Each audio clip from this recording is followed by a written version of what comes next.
I didn't get here by myself. I wasn't a self-made, whatever I am now, but it was people supporting me and serving me and helping me and building my confidence in order to help me get to where I wanted to go. And that's essentially where I kind of find my passion. And I think that was the biggest thing that stuck out for me, was this idea of service. And I wanted to continue to refine myself and build myself up. So when I had an opportunity to mentor somebody or to serve somebody or to help somebody, I was gonna be prepared. Originally, I'm from Southern California, grew up in Pasadena, and I came here on a football scholarship. For me, football was kind of an outlet, growing up in a single-parent home, surrounded by violence, drugs, whatnot. When there was an issue at home, I was able to go to the football field, hit people, and essentially get in trouble. And so, for me, that's what kind of football was. It was kind of therapy for me. Anthony Kelley in his face. They're spinning, they're driving, they're coming hard off the corners. Here comes Kelley. I had a chance to actually get outside the country, and I had a chance to go to Africa. I was in this position where these students were looking at me as a sign of hope, as a resource, something to help them carry on and to get out of their circumstance. And the only thing I could teach them how to do was just a cap myself. It was a shame, and it made me disgusted with myself. And I couldn't believe I had this mirror turned on me, that I was in this world where I was only thinking about myself.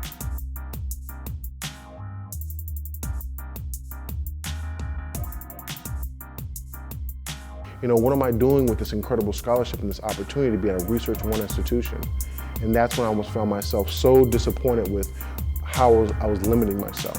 And when I came back, all of a sudden you started seeing academics started taking more of a priority because I felt like I've been lagging behind. When I had a chance to go to the NFL, when I had a chance to go professional, because I didn't have the foundation, the solid foundation that I felt I needed, when I had a peek at this shift, I was so nervous that it wasn't going to be able to be maintained. That's why I chose to actually go back into education, because it forced me to continue to look at those ideas about myself. Academics for me was always kind of a burden. I was diagnosed with a learning disability, ADD. Teachers were generally quick to kind of put me as, a troubled youth or, special ed.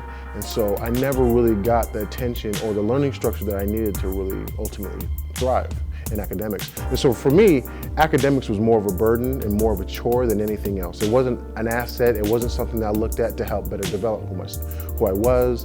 And all the praise and admiration I got was from what I did on the football field. People were there to cheer me on and praise me and affirm what I was doing was correct. I really didn't have that in the classroom. And I think about my time growing up in football and not having my father there right away, not having quick access to my mom or my family or anybody realistically when I was growing up, and having to make so many decisions on my own and kind of figuring out and being forced to grow up beyond my years to figure out these adult kind of problems, as a kid.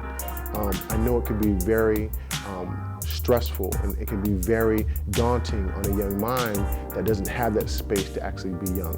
It wasn't until my second year in college that I actually got a chance to really understand the seriousness and the potential of academics.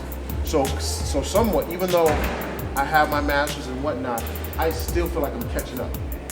And so for this, there's an opportunity for you all here at a young age to establish the right habit. I'm not about assuming that I have all the answers and because I have all the experience that I kind of know it all.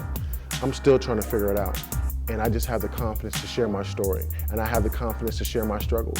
And I have the confidence to share my flaws that I have with people. So when I work with students in the university, a lot of them have a lot of pressure to want to succeed. And I think one of my gifts is that I'm able to provide them a level of support to help them understand that it's okay to fail and make mistakes, but it's how you get yourself up back on that horse and to continue to fight.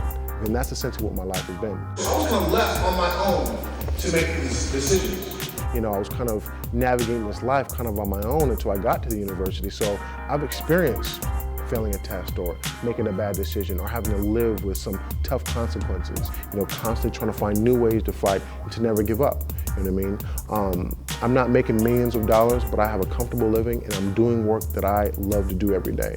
And that was having the confidence to make the decision that was right for me and not for everybody else. Since Anthony had to go to the tip of Africa to teach those 25 girls something new, and he kind of struggled with that because he couldn't really find his place. He started to believe he could do it, and you should always believe you can, because if you say you can, you can. And I think that's a big thing, is that we have a lot of followers, and we don't have enough leaders that have the confidence to believe in their ability. A lot of times when we talk with students that work in the community, one thing that I try to push is that they actually have the gift.